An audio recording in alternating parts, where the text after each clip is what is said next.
তোমরা তো অনেক দিন ধরেই আজকের এই টপিকটা স্থিতিবিদ্যার জন্য ওয়েট করছিলে। আসলে আমার আপলোড করতে একটু দেরি হয়ে গিয়েছে, I am sorry for that. আর আজকে আমরা যখন স্থিতিবিদ্যা নিয়ে আলোচনা করব তখন কয়েকটা জিনিসের উপর মূলত ফোকাস করব, সেটা হলো বলের লম্বাংশ, লামির উপপাদ্য এবং মোমেন্ট বা ভ্রামক। এই তিনটা বিষয়ের উপর ডিসকাস করব এবং এই তিনটা বিষয় দিয়ে আমরা মেক শিওর করব যে আমাদের এই স্থিতিবিদ্যার যত অঙ্ক আছে অ্যাডমিশন টেস্টে আমরা জাস্ট এই তিনটা জিনিস অ্যাপ্লাই করেই সেগুলোকে করে ফেলবো। তোমাদের কাছে হয়তো একটু অবাক লাগতে পারে যে স্যার এটা কী বলছেন, স্থিতিবিদ্যা আমরা কত কিছু পড়েছি। অনেক কিছু পড়েছি, সেগুলো আমাদের ইন্টারমিডিয়েটের কোর্সের জন্য কাজেও লেগেছে। কিন্তু আমি একটা জিনিস তোমাদেরকে সবসময় ফোকাস করি, তোমাদের মনে আছে কি না, সেটা হলো যে আমি যখন তোমাদেরকে পড়াই আমি চেষ্টা করি কত কম নলেজ নিয়ে তুমি প্রবলেমগুলো সলভ করতে পারো। মানে অল্প জানলাম, কিন্তু আমি এত ভালোভাবে জানলাম যে ওই অল্প জানাতেই আমি অনেক প্রবলেমকে সলভ করে ফেলতে পারি। তো সেই রকমভাবে আমাদের স্থিতিবিদ্যার যত অঙ্ক আছে তার 90% অঙ্ক শুধুমাত্র এই মোমেন্ট বা ভ্রামক দিয়ে সলভ করে ফেলা যায়। মোমেন্ট বা ভ্রামক এবং বলের লম্বাংশ দুটো একসঙ্গে অ্যাপ্লাই করতে হয়। আর লামির উপপাদ্য যে অঙ্কগুলো আছে সেই অঙ্কগুলোও এই দুইটা দিয়ে সলভ করে ফেলা যায়। অ্যাকচুয়ালি এই দুইটা দিয়েই 100% অঙ্ক সলভ করে ফেলা যায়, তবে লামির উপপাদ্য ব্যবহার করলে কিছু অঙ্ক অতিরিক্ত রকমের সহজ হয়ে যায়। সেই কারণে আমরা একের পর এক অঙ্কগুলো দেখব, কয়েকটা অঙ্ক দেখবো। আজকের লেকচারটা খুব বড় কিছু হবে না, স্থিতিবিদ্যার লেকচারটা খুব ছোট হবে। কারণ হলো তোমরা দেখতেই পাচ্ছ যে মাত্র তিনটা জিনিস আমি এখানে লিখে রেখেছি। হয়তো পুরো লেকচারটা অন্যান্য লেকচারগুলোর তুলনায় যথেষ্ট ছোটই হবে, কারণ আমি আজকের লেকচারে তো শুধুমাত্র বেসিক আলোচনা করব। আর তোমাদেরকে আমি আগেই বলেছিলাম যে তোমাদেরকে আমি কোয়েশ্চেন পেপারের সলিউশন দেবো। তো তোমাদের জন্য একটা গুড নিউজ হচ্ছে, স্থিতিবিদ্যার চ্যাপ্টারটা শেষ হওয়ার পরপরই, আজকের এই লেকচারটা তোমরা দেখার পরপরই দেখা যাবে তোমাদের জন্য সেই লেকচারটা চলে আসবে এবং প্রথম টপিকটা হবে বুয়েট কোয়েশ্চেন পেপার সলিউশনের স্থিতিবিদ্যা। তবে একটা কথা আমি বলে রাখবো যে BUET admission question paper solution এর ভিডিও লেকচার কখন আসবে, আমার এই স্থিতিবিদ্যার যে লেকচারটা তোমরা এখন দেখছো এই লেকচারটার 1000 ভিউ যেদিন হবে বা যেই মুহূর্তে হবে তার উইদিন 24 আওয়ার্স আমার কোশ্চেন পেপার সলভিংয়ের ভিডিওটাও চলে আসবে। এটা হইতে পারে এখন থেকে 6 মাস পরে, এটা হইতে পারে এখন থেকে 1 মাস পরে, অথবা এটা হইতে পারে আগামীকাল। 1000 ভিউটা যখনই হবে তার 24 ঘন্টার মধ্যেই তোমরা পরবর্তী ভিডিওটা পেয়ে যাবে। আমাদের আজকের যে টপিকটা সেটা হলো স্থিতিবিদ্যা। তো স্থিতিবিদ্যায় আমরা কী দিয়ে শুরু করব? আমরা সব থেকে সোজা জিনিসটা দিয়ে শুরু করি, লামির উপপাদ্য দিয়ে আমরা আজকের লেকচারটা স্টার্ট করে ফেলি।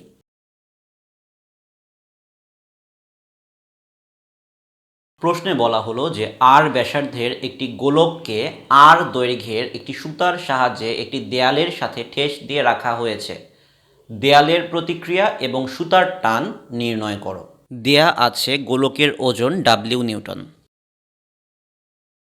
আমরা কোশ্চেনটুকু পড়ে যেটুকু সিনারিও বুঝতে পারলাম তা হলো এইটা, যে একটা গোলক আছে, তার ব্যাসার্ধ আর এবং তার সঙ্গে একটা সুতা বাঁধা আছে এই পয়েন্টটায়, এই পয়েন্টে এক প্রান্ত বাঁধা, সুতার অন্য প্রান্তটা বাঁধা এই প্রান্তে, এইটুকু দৈর্ঘ্য হলো আর। তোমরা এর আগে ফিজিক্সে যখন পড়েছো যে যদি তুমি কোনো একটা কিছুকে সুতার সঙ্গে বেঁধে ঝুলিয়ে দাও তখন সুতার দৈর্ঘ্যটা তার কেন্দ্র বরাবর থাকে। সুতাটা এমনভাবে অ্যালাইন্ড হয় যে সেই সুতার দৈর্ঘ্য বরাবর একটা লাইন টানলে সেটা কেন্দ্রের মধ্যে দিয়ে যায়, সেই জিনিসটা দেখানো হয়েছে। সো এই দৈর্ঘ্যটুকু আর, এই দৈর্ঘ্যটুকু আর, এই দৈর্ঘ্যটুকু আর, এবং সেই জিনিসটা কী অবস্থায় আছে? একটা দেয়ালের সঙ্গে, খাড়া দেয়ালের সঙ্গে ঠেস দেওয়া অবস্থায় আছে। এইটুকু সিনারিও আমরা দেখতে পাচ্ছি, আমরা দেয়ালটাকে দেখতে পাচ্ছি, এই গোলকটাকে দেখতে পাচ্ছি, সুতারটাকে দেখতে পাচ্ছি, কিন্তু আমরা যে জিনিসটাকে নিয়ে কাজ করব সেটাকে কিন্তু আমরা দেখতে পাই না। আমরা এখানে কাজ করব মূলত তিনটা বল নিয়ে। আমাকে বলে দেওয়া হয়েছে যে গোলকের ওজন ডাব্লিউ নিউটন। তাহলে ওজনটা কোন দিকে কাজ করে? ওজনটা তার ভরকেন্দ্র থেকে খাড়া নিচের দিকে কাজ করে। ডাব্লিউ খাড়া নিচের দিকে কাজ করছে। সুতার টান, এটাকে নির্ণয় করতে বলা হয়েছে। সুতার টানটা কোন ডিরেকশনে কাজ করে? বস্তু থেকে বাইরের দিকে সুতার টানটা কাজ করে, অর্থাৎ এই ক্ষেত্রে এই ডিরেকশনে কাজ করবে। এবং এই জিনিসটা কিন্তু আমি তোমাদেরকে গতিবিদ্যায় পুলির অঙ্কের সময় শিখিয়েছিলাম, সুতার টান কীভাবে কাজ করে। এই দিকে কোন বল কাজ করছে? সুতার টানটি। এবং আরও একটা বল এখনও বাকি আছে যেটা বের করতে বলা হয়েছে, দেয়ালের প্রতিক্রিয়া। যে কোনো প্রতিক্রিয়া বল সবসময় লম্বভাবে ক্রিয়া করে। ফর এক্সাম্পল, আমি এই যে মাটির উপর দাঁড়িয়ে আছি, মাটিটা কিন্তু আমাকে উপরের দিকে একটা প্রতিক্রিয়া বল দিচ্ছে। এই জিনিসটা আমি তোমাদেরকে গতিবিদ্যায় লিফটের অঙ্কে দেখিয়েছিলাম।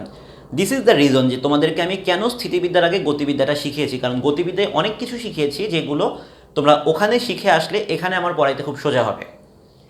আমি যদি এইভাবে দেয়ালটার সঙ্গে হেলান দিয়ে দাঁড়িয়ে থাকি, তখন কি ঘটনা ঘটবে, দেয়ালটা আমাকে এবার সামনের দিকে পুশ করছে, মানে আমি যেই তলের উপরেই একটা ফোর্স অ্যাপ্লাই করব ওই তলটা লম্বভাবে আমাকে একটা প্রতিক্রিয়া বল দিবে। তাহলে দেয়ালটাকে কি করবে, এই ডিরেকশনে একটা প্রতিক্রিয়া বল প্রয়োগ করবে। তাহলে দেখো এখানে 3টা বল কাজ করছে, 1টা 2টা 3টা, এবং তাদের ক্রিয়ারেখাকে আমি যদি যোগ করে দেই, এইটার ক্রিয়ারেখাকে পেছন দিকে নিয়ে আসলাম, আর এর ক্রিয়ারেখা, ডাব্লিউর ক্রিয়ারেখা, সবগুলোর ক্রিয়ারেখা কিন্তু একটা বিন্দুতে মিলিত হয়, সেই বিন্দুটাকে এই গোলকের কেন্দ্র। লামির উপপাদ্যের কন্ডিশনটাই হলো যে লামির উপপাদ্য তখনই প্রয়োগ করা যায় যখন 3টা বল একই বিন্দুতে ক্রিয়া করে, তখনই আমরা লামির উপপাদ্য ব্যবহার করতে পারি। লামির উপপাদ্যের স্টেটমেন্টটা হলো, যদি 3টা বল পি কিউ আর একই বিন্দুতে ক্রিয়া করে তখন আমি এই ইকুয়েশনটা লিখতে পারি যে P divided by sine Q এবং আর এর মধ্যবর্তী কোণ equal to Q divided by sine P এবং আর এর মধ্যবর্তী কোণ এবং R divided by sine P এবং কিউ এর মধ্যবর্তী কোণ। এই ফর্মুলাটা আমরা লামির উপপাদ্য থেকে পেয়েছি। তাহলে এই একই কাজটা আমরা এইটার ক্ষেত্রে অ্যাপ্লাই করব। দেখো এখানে কোন কোন বল কাজ করছে, এখানে 3টা বল কাজ করছে, ডাব্লিউ, আর এবং টি। ফার্স্ট অফ অল আমি এই 3টা লিখে ফেলি যে T divided by something, R divided by something equal to W divided by something, 3টাতেই sine. T divided by W এবং আর এর মধ্যবর্তী কোণ, R divided by sine T এবং ডাব্লিউ এর মধ্যবর্তী কোণ, W divided by sine T এবং আর এর মধ্যবর্তী কোণ। এখন একটা জিনিস খেয়াল করো, আমি শুধুমাত্র ডাব্লিউটা জানি, আমি কিন্তু টিও জানি না, আরও জানি না। আর কি কি জিনিস জানা থাকার কথা, আমার কিন্তু এই 3টা কোণ অবশ্যই জানা থাকার কথা। এই কোণটাকে আপাতত থেটা ধরে নিই, তাহলে এই কোণটাকে 180 ডিগ্রি মাইনাস থেটা লেখা যায়। এবং খেয়াল করে দেখো এই কোণটা হচ্ছে 90 ডিগ্রি এবং এই কোণটাও 90 ডিগ্রি। এখন কিন্তু আমরা কিছুটা হইলেও জানি যে আমি এই কোণগুলোকে থেটার মাধ্যমে লিখতেই পারবো। সো ডাব্লিউ এবং আর এর মধ্যবর্তী কোণ কত, ডাব্লিউ এবং আর এর মধ্যবর্তী কোণ হলো 90 ডিগ্রি। টি এবং ডাব্লিউ এই দুইটার মধ্যবর্তী কোণ কত, টি এখানে ডাব্লিউ এখানে, দুটার মধ্যবর্তী কোণ 90 ডিগ্রি প্লাস থেটা। টি এবং আর এর মধ্যবর্তী কোণ, টি এবং আর এর মধ্যবর্তী কোণ সুন্দর মতো লিখে রেখেছি 180 degree minus theta. So T divided by sine 90 degree মানে হলো 1, R divided by sine 90 degree plus theta মানে হলো cos theta. W divided by sine 180 degree minus theta, তাহলে কত হয়, sine theta. T equal to কী লেখা যায়, আমি যদি এইটা এবং এইটাকে ইকুয়েট করি, T equal to W divided by sine theta, এবং আর ইকুয়াল টু এইটা এবং এইটাকে ইকুয়েট করলে W cos theta divided by sine theta, যার অর্থ হলো ডাব্লিউ কট থেটা। সো আমরা তো অলমোস্ট অঙ্কটা করে ফেলেছি, T equal to W divided by sine theta আর R equal to W cot theta. এখন আমাদের যে কাজটা করতে হবে, থেটার মানটা আমরা বের করার চেষ্টা করব। ফর এক্সাম্পল এইখানে খেয়াল করো, আমি যদি একটা ত্রিভুজ এখানে চিন্তা করি, ত্রিভুজ এ বি সি হিসেবে, তো এ বি ইকুয়াল টু কত, এখানে এইটুকু আর 2r, বি সি এইটুকু কত, শুধু আর এ সি এইটা কত, রুট ওভার এটা স্কোয়ার মাইনাস এটা স্কোয়ার, ক্যালকুলেট করলে চলে আসে 4r square minus R square equal to √3r। So আমরা এখান থেকে একটা ত্রিভুজ এ বি সি, যেটা কিনা আবার সমকোণী ত্রিভুজ, তার 3টা সাইড বের করে ফেলেছি। আমি যদি ছবিটা তোমাদের বোঝার সুবিধার্থে একটু বাইরে আঁকি, ব্যাপারটা দেখতে এরকম, এইটা theta, A B C, R 2r √3r। তাহলে এখান থেকে আমাদের দুইটা দরকার, একটা হলো সাইন থেটা। সাইন থেটার সংজ্ঞা কি, সাইন থেটার সংজ্ঞা হলো লম্ব ভাগ অতিভুজ। এখানে লম্ব কত, √3r, অতিভুজ কত, 2r। তাহলে এখানে আমি লিখতে পারি টি ইকুয়াল টু ডাব্লিউ বাই √3/2, অর্থাৎ টি এর ভ্যালুটা সুন্দর মতো চলে আসছে 2w/√3 নিউটন। আমরা অনেক খুশি যে আমরা থেটার ভ্যালুটা অবশেষে উদ্ধার করতে পেরেছি এবং আমার একটা অ্যান্সার বের হয়ে গিয়েছে সুতার টান টি, সেটা আমরা পেয়ে গিয়েছি, সেটা হলো 2W/√3 নিউটন। এখন আমাদের আরও একটা কাজ বাকি, আর এর মানটা বের করা, কট থেটার মান বের করলেই তো হয়ে যাবে। কট থেটাকে আমরা কি লিখতে পারি? ভূমি ভাগ লম্ব, বা এটা যদি মনে না থাকে ট্যান থেটার উল্টাটাই তো cot theta. So R divided by √3, আর মানে হলো 1/√3। সো এখান থেকে আমরা লিখতে পারি R equal to W into 1/√3, মানে হলো W/√3 নিউটন। এটা হবে আমাদের দেয়ালের প্রতিক্রিয়া আর এর মান। দেখো এই অঙ্কটা তাহলে আমরা কত সহজে লামির উপপাদ্য দিয়ে বের করে ফেলতে পারলাম।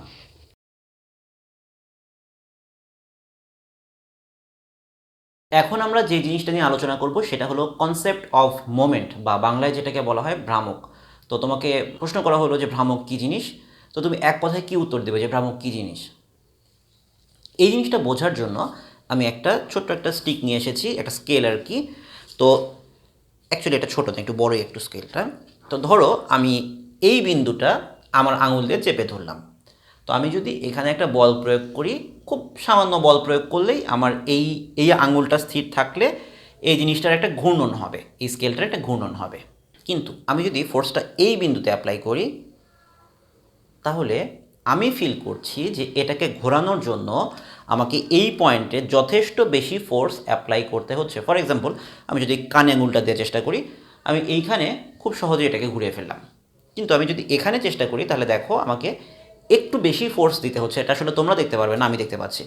তো এখন আমি যে সত্য কথা বললাম সেই কথাটা বোঝার জন্য তোমরা এরকম একটা লাঠি নিবে। তোমাদের কাছে যদি আরও লম্বা লাঠি থাকে তাহলে আরও লম্বা একটা লাঠি নিবে, তার মাথায় এরকম কানে আঙুল দিয়ে একবার ঘুরাবে, আবার একদম গোড়ার কাছাকাছিতে এসে কানে আঙুল দিয়ে ঘোরানোর চেষ্টা করবে। দেখবে যে দুইটাতে সেম ফোর্স লাগে কি না। তোমরা ফিল করবে যে আসলে সেম ফোর্স লাগে না, ফোর্সটা ডিফারেন্ট লাগে। This is the concept of moment. মোমেন্টের কনসেপ্টটাই হলো যে ঘূর্ণন বলের যে পরিমাপ সেটাই হলো মোমেন্ট। আমি যখন একটা কিছুকে ঘোরাতে চাচ্ছি তখন ব্যাপারটা শুধুমাত্র কতটুকু বল প্রয়োগ করছি সেটার উপর ডিপেন্ড করছে না, ডিপেন্ড করছে যে আমি কত দূরত্বে, একটা স্থির বিন্দু থেকে কত দূরত্বে বল প্রয়োগ করছি তার উপরেও। তাহলে ঘূর্ণন বলের যে পরিমাপটা সেটাই হলো মোমেন্ট। ধরো এই বিন্দুতে আমি স্থির বিন্দু হিসেবে চিন্তা করেছি, এই বিন্দুর সাপেক্ষে এই রেখাটা, ধরো এটা রেখা না, এটা একটা স্টিক, এই স্টিকটা এইভাবে বা এইভাবে মুভ করতে পারে। তাহলে আমি যদি এই বিন্দুতে একটা ফোর্স অ্যাপ্লাই করি লম্বভাবে, তাহলে এইখান থেকে এই পর্যন্ত, স্থির বিন্দু হতে এই পর্যন্ত দূরত্ব যদি ডি হয়, তাহলে মোমেন্ট বা ভ্রামক, এটাকে এম দিয়ে প্রকাশ করা হয়, তার মানটা হবে এফ ইন্টু ডি। এবং যেই বিন্দুটা স্থির বিন্দু, ওই বিন্দুটা ঘুরছে না, সেই বিন্দুর একটা নাম আছে, সেই বিন্দুর নামটা হলো পিভট। যেই বিন্দুটা স্থির থাকে। তোমরা মোমেন্টের কয়েকটা এক্সাম্পল দাও তো। তোমরা তোমাদের বাসার দরজা দেখেছো, এটা তোমাদের বাসার দরজা। এইখানে যে কবজাগুলো লাগানো থাকে এগুলো হচ্ছে পিভট পয়েন্ট। আর তোমরা খেয়াল করে দেখবে দরজার সিটকিনি কিন্তু দরজার অপর প্রান্তে হয়, যে প্রান্তে কবজাগুলো লাগানো থাকে সেই প্রান্তে না, তার অপর প্রান্তে দরজার সিটকিনিগুলো থাকে এইরকমভাবে। এবং দরজার যে হাতলটা সেটাও কিন্তু দরজার অপর প্রান্তের দিকেই থাকে, কারণ এখানেই সবচেয়ে বেশি পরিমাণ মোমেন্ট আমি পাই। অল্প ফোর্স প্রয়োগ করলেই আমি ম্যাক্সিমাম মোমেন্টটা পেয়ে যাই। আমার যদি কবজাটা এখানে থাকতো তাহলে আমার দরজাটা খুলতে কষ্ট হতো। তোমরা খেয়াল করবে, তোমরা তোমাদের বাসায় গিয়ে এই জিনিসটার একটা এক্সপেরিমেন্ট করবে। আমি তোমাদেরকে একটা এক্সাম্পল দেখাচ্ছি। এই যে একটা দরজা, এই দরজাটা আমি যদি এখান দিয়ে খোলার চেষ্টা করি, খুব সহজেই অল্প বল প্রয়োগেই আমি খুলে ফেলতে পারলাম। তাহলে এখানে ডিস্টেন্সটা বড় হওয়ার কারণে মোমেন্টটা বেশি পাচ্ছি আমি, সেই কারণে আমি খুব সহজে এটাকে খুলে ফেলতে পারছি। এখানে পিভট পয়েন্ট কোনটা? পিভট পয়েন্ট হচ্ছে এই পয়েন্টগুলো, দরজার যে কবজাগুলো, যেগুলোর মাধ্যমে দরজাটা এই চৌকাঠের সঙ্গে আটকে আছে, সেটা হলো পিভট পয়েন্ট। আর আমি যখন এখানে একটা ফোর্স অ্যাপ্লাই করছি, এই ফোর্সটা মান অল্প হলেই আমার এই দূরত্বটা বেশি হওয়ার কারণে, দূরত্বটা ম্যাক্সিমাম হওয়ার কারণে অল্প ফোর্সেই আমি ম্যাক্সিমাম মোমেন্ট পাচ্ছি, দরজাটা খুলে যাচ্ছে। এখন আমি দরজার ওপাশে গিয়ে যদি দেখাই, ধরো আমি এখানে দাঁড়িয়ে আছি, আমি দরজার এই বিন্দুতে যদি ফোর্স অ্যাপ্লাই করি তাহলে দেখো আমাকে অনেক বেশি ফোর্স অ্যাপ্লাই করতে হচ্ছে, অথচ আমি যদি দরজার এই পয়েন্টটাতে ফোর্স অ্যাপ্লাই করি দেখো খুব অল্প ফোর্সেই জিনিসটা খুলে যাচ্ছে। এখানে আমার আঙুলের উপর প্রেশারটা তোমরা দেখলেই বুঝতে পারবে। এই যে আমি কানে আঙুল দিয়ে খোলার চেষ্টা করছি, দরজাটায় ছোট্ট একটা গুঁতা দিলাম, দরজাটা খুলে গেল। কিন্তু ওই একই পজিশনে আমি যদি এখান থেকে দরজাটা খুলতে চাই, দেখো আমার কানে আঙুলের উপর যথেষ্ট বেশি প্রেশার হচ্ছে। This is the fact. এখান থেকেই আমরা মোমেন্ট এই ব্যাপারটাকে বুঝতে পারি যে মোমেন্ট হচ্ছে ফোর্স ইন্টু ডিস্টেন্স। ডিস্টেন্সটা যত বড় হবে মোমেন্ট তত বড় হবে একই ফোর্সের কারণে। আবার যদি আমি ডিস্টেন্সটা কমিয়ে ফেলি কিন্তু একই মোমেন্ট পেতে চাই তখন কিন্তু আমাকে ফোর্সের ভ্যালুটা বাড়াইতে হবে। So this is the fact যে মোমেন্ট কী জিনিস। প্রথম কথা, মোমেন্ট হলো ঘূর্ণন বলের পরিমাপ। আর দ্বিতীয় কী জিনিস, যে মোমেন্টের মেজারমেন্টটা কীভাবে করে, moment equal to force into distance.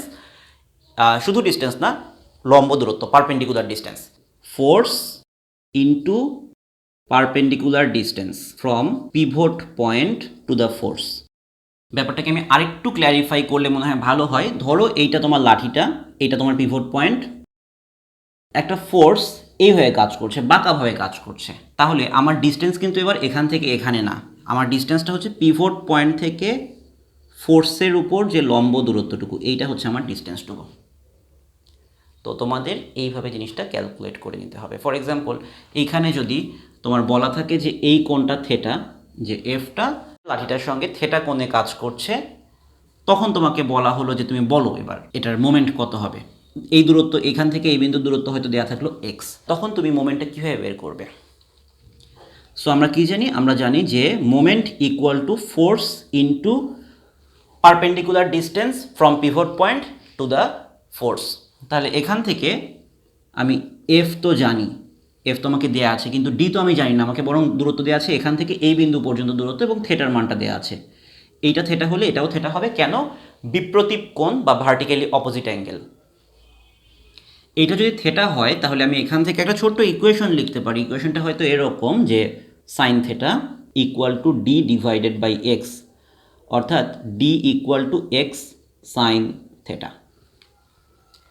So আমি সিম্পলি ডি এর জায়গায় এক্স সাইন থেটা বসিয়ে দেব, এফ এক্স সাইন থেটা।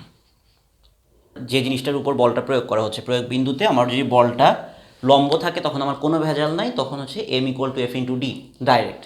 আর যদি পিভট পয়েন্ট থেকে যে বিন্দুতে বলটা অ্যাপ্লাই হচ্ছে সেই বিন্দুতে বলটা লম্বভাবে না থেকে থেটা কোণে অ্যাপ্লাই করা হয়, তখন পিভটটা হচ্ছে এফ ইন্টু ডি, ডিটা পিভট পয়েন্ট থেকে ফোর্সের উপর লম্ব দূরত্ব, আর এই দূরত্বটা যদি এক্স হিসেবে দেওয়া থাকে তখন আমার ফাইনাল ইকুয়েশনটা দ্বারাই M equal to F x sine theta.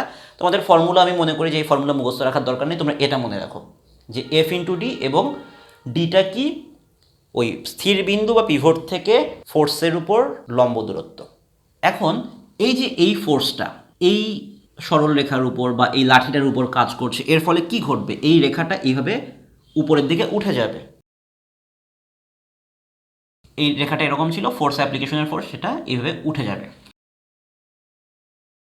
তাহলে একটা ঘূর্ণন হবে। এই ঘূর্ণনটা কোন দিকে হবে? এই ডিরেকশনে হবে। আচ্ছা, এই ঘূর্ণনটা ঘড়ির কাঁটার দিকে না বিপরীত দিকে বলো তো? এই দেখো আমার ঘড়ির কাঁটাটা দেখো, ঘড়ির কাঁটা কীভাবে ঘুরছে? ঘড়ির কাঁটা এই ডিরেকশনে ঘুরছে, আর এইটা যে ডিরেকশনে যেতে চাচ্ছে সেটা ঘড়ির কাঁটার বিপরীত দিকে। সেই জন্য এটাকে আমরা বলবো এন্টি ক্লকওয়াইজ মুভমেন্ট বা মোমেন্ট এন্টি ক্লকওয়াইজ। এখানে একটা এন্টি ক্লকওয়াইজ মোমেন্ট তৈরি হচ্ছে, যার ফলে সে এন্টি ক্লকওয়াইজ ডিরেকশনে ঘুরে যাবে। আর যদি আমি ফোর্সটা এই ডিরেকশনে দিতাম তাহলে কি হইতো? সেটা এইভাবে ঘুরতো, অর্থাৎ ঘড়ির কাঁটার দিকে ঘুরতো, তখন বলতাম ক্লকওয়াইজ মোমেন্ট। যদি কোনো কারণে ক্লকওয়াইজ মোমেন্ট এবং এন্টি ক্লকওয়াইজ মোমেন্ট সমান হয়ে যায়, শুধুমাত্র তখনই ওই বস্তুটা স্থির অবস্থায় থাকবে, আদারওয়াইজ থাকবে না। এবং স্থিতিবিদ্যায় এটাই সব থেকে মজার বিষয়। স্থিতিবিদ্যায় আমরা এই জিনিসটা সব জায়গায় করবো, moment clockwise equal to moment anti clockwise. কখন? স্থির বস্তুর ক্ষেত্রে। স্থির বস্তুর ক্ষেত্রে আমরা সবসময় এই কাজটা করব যে moment clockwise equal to moment anti clockwise, এবং total upward force, total downward force এবং total leftward force equal to total rightward force. স্থির বস্তুর ক্ষেত্রে তিনটা জিনিস অ্যাপ্লাই হবে, যে clockwise moment anti clockwise moment সমান উপরের দিকের ফোর্স নিচের দিকের ফোর্স সমান এবং ডানের ফোর্স বামের ফোর্স সমান। তো এই তিনটা ক্রাইটেরিয়া পূরণ কিভাবে হয় এবং এইটার ফলে আমার স্থিতিবিদ্যার অঙ্কগুলো কত সহজে জাস্ট এই তিনটা কনসেপ্ট দিয়ে করে ফেলা যায় সেটা আমরা সামনের এক্সাম্পলগুলোতে দেখব।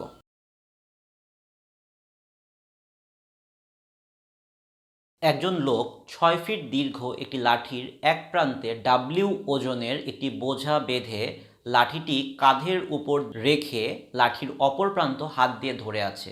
কাঁধের উপর চাপ বস্তুর ওজনের 3 গুণ হলে কাঁধ এবং হাতের মধ্যবর্তী দূরত্ব কত? তোমরা সিনারিওটা একটু কল্পনা করো। এই যে একটা লাঠিটার দৈর্ঘ্য 6 ফিট, আসলে এটা দৈর্ঘ্য 6 ফিট না, মানে অঙ্কে যেটার কথা বলা হয়েছে সেটার দৈর্ঘ্য 6 ফিট। তো 6 ফিট দৈর্ঘ্য লাঠি আমার কাছে নেই, তো ধরে নাও আপাতত এটার দৈর্ঘ্যই 6 ফিট। তো এই লাঠিটার এক প্রান্তে, যে মোটা প্রান্তটা আমি একটা বোঝা বাঁধলাম, বেঁধে এইভাবে লাঠিটা কাঁধের উপর রাখলাম। বোঝাটা পেছন দিকে ঝুলে আছে, আমার কাঁধের উপর লাঠিটা আছে আর আমি হাত দিয়ে ধরে রেখেছি।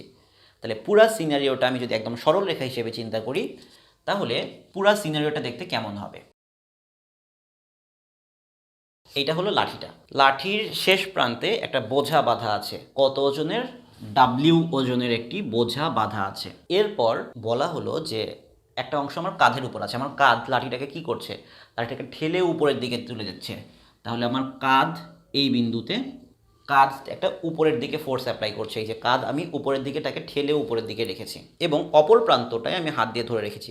আমি যে হাত দিয়ে ধরে রেখেছি, আমি কি এদিকে ঠেলছি নাকি এদিকে টেনে রেখেছি? আমি কিন্তু তাকে নিচের দিকে ফোর্স অ্যাপ্লাই করছি। তাহলে আমার হাতটা নিচের দিকে একটা ফোর্স দিচ্ছে। এখানে আমার হাত আছে, হ্যান্ড, এখানে আমার শোল্ডারটা এই বিন্দুতে, আর এই বিন্দু হচ্ছে অপর প্রান্ত যেখানে আমার বোঝাটা বাঁধা আছে। পুরা সিনারিও হচ্ছে এইটুকু। এবং এখানে আরও একটা কথা বলেছে যে আমার কাঁধের উপর চাপ বস্তুর ওজনের 3 গুণ। কাঁধের উপর চাপ মানে এই বিন্দুতে যে প্রেশারটা আমার কাঁধের উপর এই লাঠিটা দিচ্ছে সেটা হলে বস্তুর ওজনের 3 গুণ প্রেশার দিচ্ছে। তো এখানে মজার বিষয় হচ্ছে যে আমার কাঁধের উপর যে পরিমাণ প্রেশার পড়বে আমার কাঁধও কিন্তু একই পরিমাণ প্রেশার উপরের দিকে দিবে, না হলে কি হবে? আমার কাঁধটা ভেঙে আমি নিচের দিকে পড়ে যাব। যেহেতু কাঁধের উপর চাপ 3W, তাহলে কাঁধটাও উপরের দিকে 3W পরিমাণ বল প্রয়োগ করছে। লোকটা হাত দিয়ে জিনিসটাকে নিচের দিকে ঠেলে রেখেছে, কাঁধ উপরের দিকে 3W পরিমাণ ফোর্স দিচ্ছে আর বোঝা তো নিচের দিকে W পরিমাণ ফোর্স দিচ্ছে। তাহলে পুরো সিস্টেমটা এখানে ইকুইলিব্রিয়ামে আছে। অঙ্কটা খুবই সোজা। আমি 3টা বিন্দুর নাম দিয়ে দিই, A, B, C। আমি তোমাদেরকে একটু আগে শিখিয়েছিলাম যখন একটা পুরা সিস্টেম স্থির অবস্থায় থাকে, ওখানে একাধিক বল প্রযুক্ত হচ্ছে, তখন আমরা কয়টা জিনিস মাথায় রাখবো? প্রথম যে জিনিসটা মাথায় রাখবো, total clockwise movement, total anti clockwise movement same, total upward force, total downward force same, total leftward force, total rightward force same. তো এইখানে খেয়াল করে দেখো, এখানে তো ডানে বামে কোনো ফোর্স নাই, উপর নিচে আছে। তাহলে টোটাল আপওয়ার্ড ফোর্স আর টোটাল ডাউনওয়ার্ড ফোর্স সেম আছে, নইলে পুরো সিস্টেমটা সাম্যাবস্থায় থাকতো না, স্থির অবস্থায় থাকতো না। তো যেহেতু স্থির অবস্থায় আছে, কাজেই এখানে টোটাল আপওয়ার্ড এবং টোটাল ডাউনওয়ার্ড ফোর্স সমান। উপরের দিকে ফোর্স কয়টা? একটা, 3W, আর নিচের দিকে ফোর্স কয়টা? একটা, দুইটা। তার মধ্যে শুধুমাত্র ডাব্লিউটা দেওয়া আছে। তাহলে উপরের দিকে ফোর্স যদি 3W হয় তাহলে নিচের দিকে ফোর্সও 3W হবে। তাহলে এখানে আছে W, তাহলে এখানে কত হবে? 2W। এখন দেখো, উপরের ফোর্স নিচের ফোর্স সেম হয়ে গিয়েছে, সাম্যাবস্থা হয়ে গেল। সাম্যাবস্থার জন্য শুধুমাত্র এইটুকুই শর্ত না, উপরে নিচে সমান হইতে হবে। আরও একটা শর্ত আছে, সেটা কি? টোটাল ক্লকওয়াইজ এবং total anti clockwise moment same হইতে হবে। এবং মোমেন্টের ক্ষেত্রে সব থেকে মজার যে ব্যাপারটা সেটা হলো যে মোমেন্টের ক্ষেত্রে কিন্তু আমি যে কোনো বিন্দুকেই পিভট পয়েন্ট ধরতে পারি। এইটাকেও ধরতে পারি, এটাকেও ধরতে পারি, এটাকেও ধরতে পারি। আমাকে যে সবসময় মাঝখানেরটাকেই পিভট ধরতে হবে এমন কোনো কথা না, তবে আমরা মাঝখানেটা ধরে অভ্যস্ত।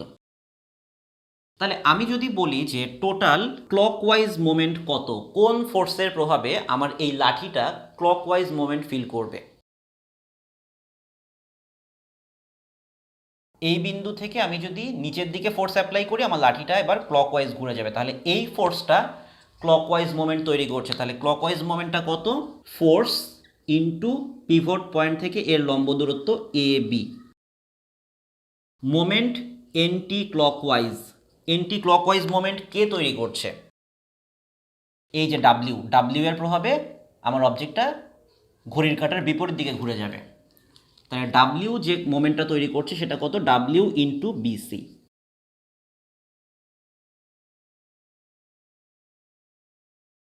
এখন এবি এবং বিসি এর ভ্যালুগুলো তো আমি জানি না। আমাকে প্রশ্নে কি জিজ্ঞাসা করা হয়েছে, কাঁধ এবং হাতের মধ্যবর্তী দূরত্ব কত। আমি ধরে নিলাম কাঁধ এবং হাতের মধ্যবর্তী দূরত্ব এক্স, এবি দূরত্বটুকু এক্স, এবির জায়গায় এক্স বসিয়ে দিলাম। পুরা লাঠিটার দৈর্ঘ্য ছিল 6 ফিট, তাহলে এইটুকু যদি এক্স হয় এইটুকু হবে 6 মাইনাস এক্স ফিট, তাহলে বিসি এই দৈর্ঘ্যটুকু হবে 6 মাইনাস এক্স। যেহেতু পুরা সিস্টেমটা ইকুইলিব্রিয়াম বা সাম্যাবস্থায় আছে, তার মানে moment clockwise equal to moment anti clockwise. Clockwise moment তৈরি করছে 2w ইন্টু এক্স, আর এন্টি ক্লকওয়াইজ মোমেন্ট তৈরি করছে w into 6 minus x. w কাটা, 2x equal to 6 minus x, এক্সের ভ্যালুটা চলে আসে 2, অর্থাৎ হাত এবং কাঁধের মধ্যবর্তী দূরত্ব হলো 2 ফিট। অর্থাৎ লোকটা এই যে এইভাবে তার লাঠিটাকে ধরেছে, তার হাত এবং কাঁধের মধ্যবর্তী দূরত্ব 2 ফিট, আর কাঁধ থেকে ওই বোঝা পর্যন্ত দূরত্ব হলো 4 ফিট, এই পুরোটা হলো 6 ফিট লাঠিটা। তাহলে খেয়াল করে দেখো যে অঙ্কটা কিন্তু মোটেও কঠিন না, খুব সোজা একটা অঙ্ক। এই অঙ্কটাই হয়তো তোমাদের বুঝতে অনেক সমস্যা হচ্ছিল ছোটোবেলাতে, যে এই অঙ্কটা আমরা কীভাবে করবো না করবো, হাই হাই ফর্মুলা মুখস্থ করতে হয়, এই করতে হয় সেই করতে হয়, কিচ্ছু না। কয়টা ফোর্স কোথায় কোথায় কাজ করছে আগে নোটিফাই করলাম, ভালো কথা। Total upward force, total downward force থেকে আননোন ফোর্সটা বের করে ফেললাম। এরপর যে কোনো একটা বিন্দু, এই 3টা বিন্দুর মধ্যে যে কোনো একটাকে স্থির বিন্দু ধরবো। মাঝখানে একটা স্থির বিন্দু নিয়ে আমাদের অভ্যাস হয়ে গিয়েছে, সো মাঝখানে একটা স্থির বিন্দু ধরলাম, বি বিন্দুতে পিভট ধরলাম, ধরে ক্লকওয়াইজ এন্টি ক্লকওয়াইজ মোমেন্ট যদি ইকুয়েট করে দেই তাহলে দেখো সুন্দর মতো অঙ্কটা মিলে যায়, এবং আমার এই দূরত্বটা চলে আসে 2 ফিট, অর্থাৎ হাত এবং কাঁধের মধ্যবর্তী দূরত্ব হলো 2 ফিট। এখন তোমাদের প্রশ্ন জানতে পারে যে স্যার, সি বিন্দু বা এ বিন্দুকে পিভট পয়েন্ট ধরলেও কি একই রেজাল্ট আসবে? জি হ্যাঁ, অবশ্যই একই রেজাল্ট আসবে। আপনার যদি ইচ্ছা হয় আপনি একবার করে নিতে পারেন। সি বিন্দুতে পিভট পয়েন্ট ধরে করেন, আবার এ বিন্দুকে পিভট পয়েন্ট ধরে করেন, দেখবেন যে জিনিসটা সুন্দর মতো মিলে গিয়েছে। আমি নিজেই করে দিচ্ছি। এইটা হচ্ছে আমাদের সেই লাঠিটা, সি বি এ। এইখানে ফোর্স ডাব্লিউ কাজ করছে, এইখানে ফোর্স 2w কাজ করছে, আর এইখানে ফোর্স উপরের দিকে কাজ করছে 3w। আমি এইখান থেকে এই দিকে লেখা যা কথা, উপরের দিকে লেখা একই কথা, দেখতে সুন্দর লাগে আর কি।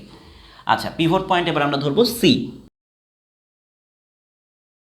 আপনারা কি করেছিলেন, এই দূরত্বটুকুকে 6 মাইনাস এক্স হিসেবে ধরে নিয়েছিলেন, আর এই বিন্দুটুকুকে এক্স হিসেবে ধরে নিয়েছিলেন, ভালো কথা। এখন আমি জানি যে সি বিন্দুকে পিভট পয়েন্ট ধরে আমরা ক্যালকুলেশন করব, এবং আমরা এইটাও জানি যে clockwise moment equal two anti clockwise moment. তো সি বিন্দু আমাদের পিভট পয়েন্ট, এখানে ক্লকওয়াইজ মোমেন্ট কে তৈরি করছে? সি বিন্দুতে পিভট পয়েন্ট ধরলে নিচের দিকে ফোর্স অ্যাপ্লাই করলে ক্লকওয়াইজ মোমেন্ট পাওয়া যায়, আর উপরের দিকে ফোর্স অ্যাপ্লাই করলে অ্যান্টি ক্লকওয়াইজ মোমেন্ট পাওয়া যায়। তাহলে ক্লকওয়াইজ মোমেন্ট কে তৈরি করছে? যে নিচের দিকে ফোর্স দিচ্ছে। কে নিচের দিকে ফোর্স দিচ্ছে? 2w। তাহলে moment equal to force into pivot point থেকে এই পয়েন্ট পর্যন্ত লম্ব দূরত্ব, সি থেকে এ পর্যন্ত লম্ব দূরত্ব হচ্ছে 6, equal to moment anti clockwise. কোন ফোর্সের প্রভাবে সে অ্যান্টি ক্লকওয়াইজ মুভমেন্ট করে? এই যে 3w উপরের দিকে যেটা। তাহলে এর জন্য মোমেন্টটা কত হবে? ফোর্স ইন্টু পিভট পয়েন্ট থেকে ফোর্স পর্যন্ত লম্ব দূরত্ব 6 মাইনাস এক্স। এবার ক্যালকুলেট করেন, w কাটা। দেখেন, আপনি যদি সি বিন্দুকে পিভট পয়েন্ট ধরে ক্যালকুলেশন করেন তখনও আপনার এক্স এর ভ্যালু চলে আসে 2 ফিট। এবার এ বিন্দুকে পিভট পয়েন্ট ধরে করলেও কি একই অ্যান্সার আসে কিনা, এই কাজটা আপনারা নিজেরা করবেন। এখান থেকে আমার ধারণা যে তোমরা এখন এই মোমেন্ট জিনিসটা ক্লিয়ারলি বুঝতে পেরেছো, কোন ফোর্স কোন দিকে অ্যাপ্লাই করলে ক্লকওয়াইজ মোমেন্ট হয়, কোন দিকে অ্যাপ্লাই করলে অ্যান্টি ক্লকওয়াইজ মোমেন্ট হয়।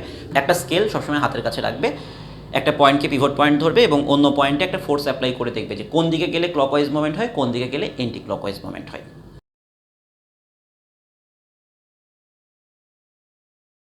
8 মিটার দীর্ঘ 30 কেজি ওজনের একটি তক্তা এবি 2টি অবলম্বনের উপর অনুভূমিকভাবে সুস্থিত আছে। একটি অবলম্বন এ বিন্দুতে এবং অন্য অবলম্বনটি বি বিন্দু হতে 1 মিটার ভেতরে অবস্থিত।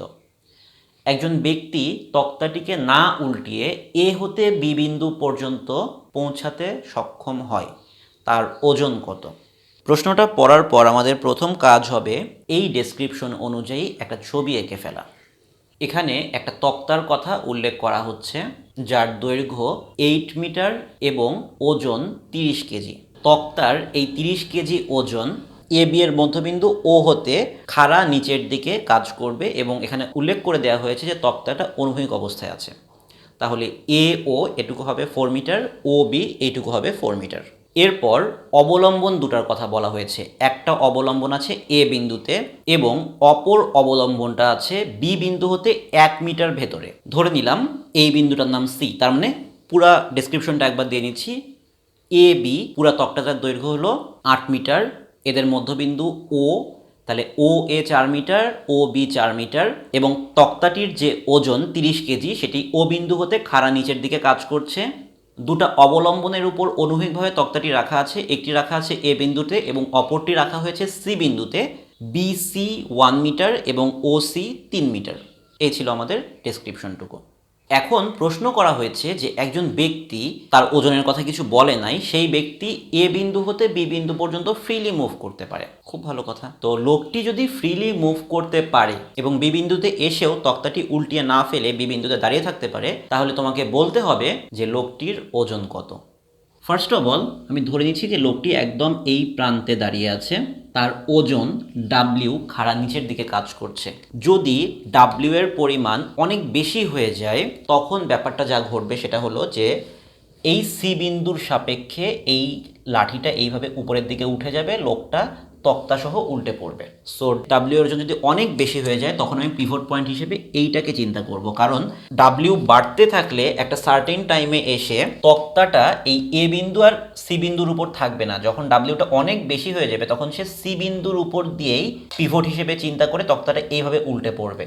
তুমি নর্মালি জিনিসটা একটা প্র্যাকটিক্যাল সিনারিওতে চিন্তা করে দেখো। যদি কোনো একটা টেবিলের এক প্রান্তে তুমি অনেক বোঝা দিয়ে দাও তাহলে টেবিলটা কিন্তু আর 4 পায়ের উপর দাঁড়া হয়ে থাকে না, যে প্রান্তে বোঝা দিচ্ছ ওর কাছাকাছি যে পায়াগুলো আছে সেগুলোর উপর ভর করে কিন্তু সে উল্টে পড়ে। সো এই বিন্দুতে একটা পিভট আমরা চিন্তা করছি। তাহলে সি বিন্দুকে পিভট পয়েন্ট ধরে সি বিন্দুর দুই পাশের যে ফোর্সগুলো আমি যেই মুহূর্তে ধরছি যে পয়েন্ট অফ টপলিং বা যেই মুহূর্তে সে উল্টে পড়বে, যে পয়েন্ট অফ মুভিং, সেই পয়েন্টটাতে এ বিন্দুতে কিন্তু ফোর্সটা 0, কারণ আমার লাঠিটা এই সি বিন্দু থেকে আর একটু ডাব্লিউ এর মান একটু বাড়লেই এ বিন্দু থেকে ডিটাচড হয়ে যাবে জিনিসটা, মানে এরকম আছে এরকম হয়ে যাবে। আমি একদম শেষের পয়েন্টটা ধরছি যে ডাব্লিউর ভ্যালুটা ম্যাক্সিমাম হইতে পারে লোকটা দাঁড়িয়ে থাকা অবস্থায়। তাহলে এই বিন্দুর দুই পাশে দুটা ফোর্স কাজ করছে, একটা কাজ করছে ডাব্লিউ আর একটা কাজ করছে 30 কেজি ওয়েট। কোনটা ক্লকওয়াইজ মোমেন্ট তৈরি করবে, কোনটা অ্যান্টি ক্লকওয়াইজ মোমেন্ট তৈরি করবে? ডাব্লিউ এর প্রভাবে আমার তক্তাটা এইভাবে ঘুরতে যাচ্ছে, তাহলে এই দিকে ক্লকওয়াইজ মোমেন্ট তৈরি হচ্ছে। আর 30 কেজি ওয়েটের প্রভাবে সে এই দিকে ঘুরতে চাইবে, তাহলে এই দিকে অ্যান্টি ক্লকওয়াইজ মোমেন্ট তৈরি হচ্ছে। তাহলে যেহেতু তক্তা উল্টে পড়ে নাই, moment clockwise equal to moment anti clockwise. এখানে ডাব্লিউ এর ক্ষেত্রে একটা কথা বলেছি, কিন্তু কথাটা আরেকবার মন দিয়ে শোনো। ডাব্লিউ দিয়ে কিন্তু আমি লোকটার ম্যাক্সিমাম পসিবল ওয়েট বুঝাচ্ছি, যে এই পরিমাণ ওয়েট থাকা পসিবল, এর থেকে বেশি গেলেই লোকটা উল্টে পড়বে। তার মানে লোকটার ওজন অ্যাকচুয়ালি ডাব্লিউ এর সমান বা তার থেকে কম। তাহলে ক্লকওয়াইজ মোমেন্ট কে তৈরি করছে? ডাব্লিউ তৈরি করছে। তাহলে ক্লকওয়াইজ মোমেন্টের ভ্যালু কি? F into D. ফোর্সটা হচ্ছে ডাব্লিউ আর পিভট পয়েন্ট থেকে এই পর্যন্ত লম্ব দূরত্ব 1 metre, equal to anti clockwise moment. C বিন্দু থেকে অ্যান্টি ক্লকওয়াইজ মোমেন্ট তৈরি করছে 30 kg weight, force 30 into distance, vertical distance বা পারপেন্ডিকুলার ডিস্টেন্স 3 মিটার। তাহলে এখান থেকে W equal to 90 kg weight. অঙ্কটা কত ছোট এবং সোজা দেখেছ? অতএব লোকটির ওজন 90 কেজি বা তার থেকে কম, এটাই আমাদের অ্যান্সার। আমরা যখন এই মোমেন্ট দিয়ে অঙ্কগুলো করব, স্থিতিবিদ্যার অঙ্কগুলো, এত সহজে এত ছোট আকারে অঙ্কগুলো শেষ হয়ে যাবে, তোমাদের কাছে অবিশ্বাস্য লাগবে যে এই অঙ্কগুলো আমরা এত ভয় পেতাম। মাত্র 3-4 লাইনের এক একটা অঙ্ক, 1-2-3 লাইনের অঙ্ক, 3 লাইনে অঙ্ক শেষ। তোমাকে কি করতে হবে? ছবিটা আঁকতে হবে, বুঝতে হবে কোথায় কি ঘটনা ঘটছে, এবং সেটা যদি তুমি বুঝতে পারো, that's enough to do the some.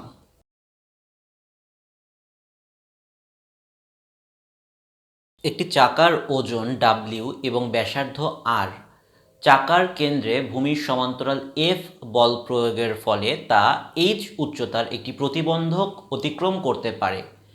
এফকে R, W এবং এইচ এর মাধ্যমে প্রকাশ করো।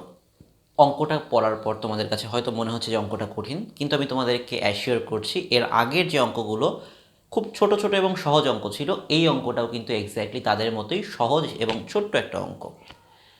এই অঙ্কটা করার জন্য আমরা কি করব? মেকানিক্সের যে কোনো অঙ্কের ক্ষেত্রেই প্রথম কাজ হলো ছবিটা এঁকে ফেলা। ছবিটা যদি তুমি ঠিক মতো আঁকতে পারো, অঙ্ক সোজা হয়ে যাবে। একটা চাকার কথা উল্লেখ করেছিল, চাকাটা একটা ভূমির উপর দিয়ে গড়িয়ে গড়িয়ে যাচ্ছে। চাকাটার ওজন ডাব্লিউ এবং ব্যাসার্ধ আর। এই ডাব্লিউ ওজনটা কেন্দ্র থেকে খাড়া নিচের দিকে ক্রিয়া করছে।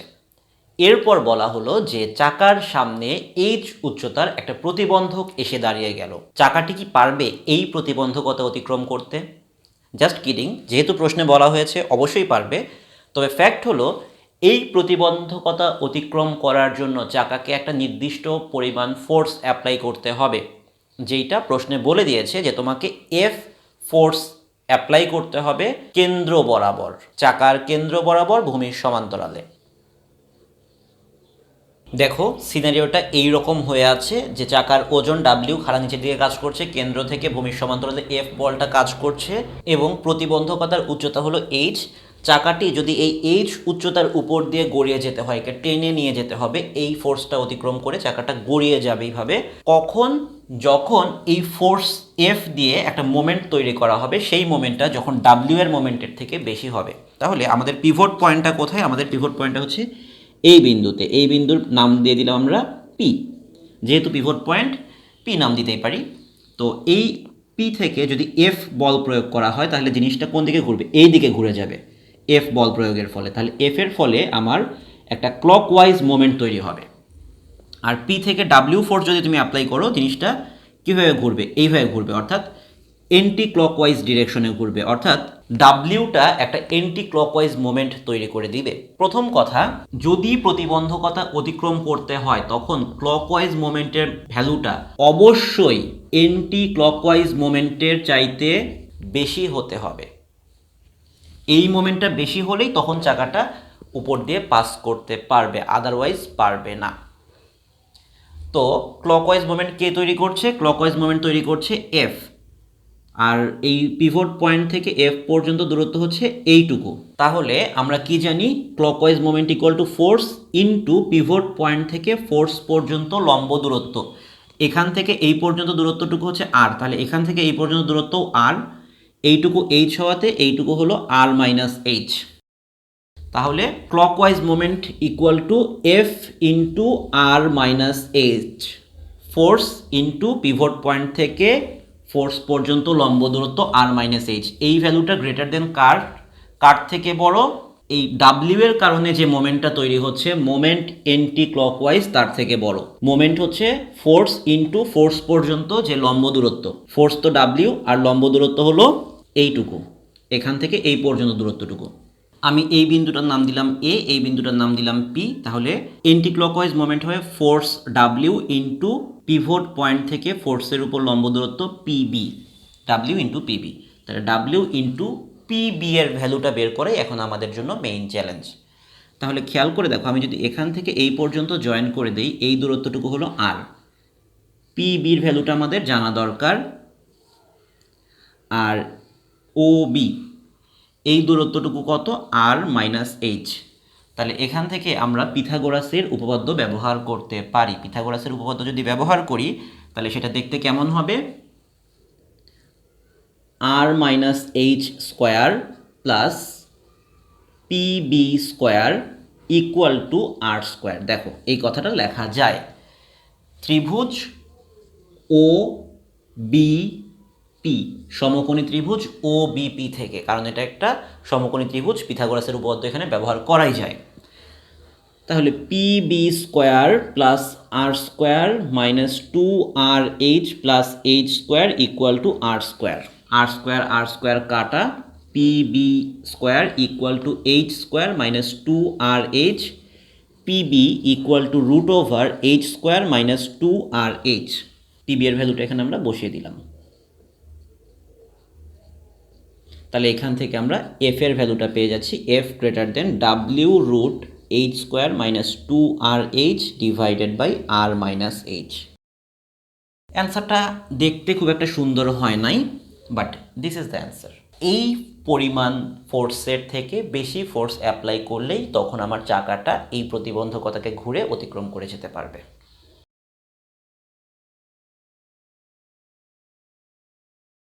আজকে যখন আমি লেকচারটা শুরু করেছিলাম তখন একটা কথা বলে নিয়েছিলাম যে 3টা জিনিসের উপর ভিত্তি করেই পুরা স্থিতিবিদ্যাটাকে কাভার করে ফেলা যায়। একটা হলো লামির উপপাদ্য, আর একটা হলো মোমেন্ট বা ভ্রামকের কনসেপ্ট, এবং আর একটা হলো লম্বাংশ, বলের লম্বাংশ।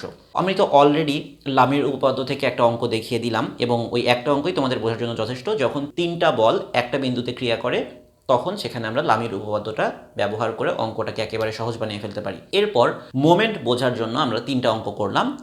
এরপর আমরা লম্বাংশ জিনিসটা নিয়ে একটু আলোচনা করব। লম্বাংশ কিন্তু তোমরা সকলেই জানো, তারপরেও এখানে আলোচনা করার কারণটা হলো যে লম্বাংশের অঙ্কটা কতটা সহজে সলভ করে ফেলা যায় সেইটা একটু আমরা দেখার চেষ্টা করব।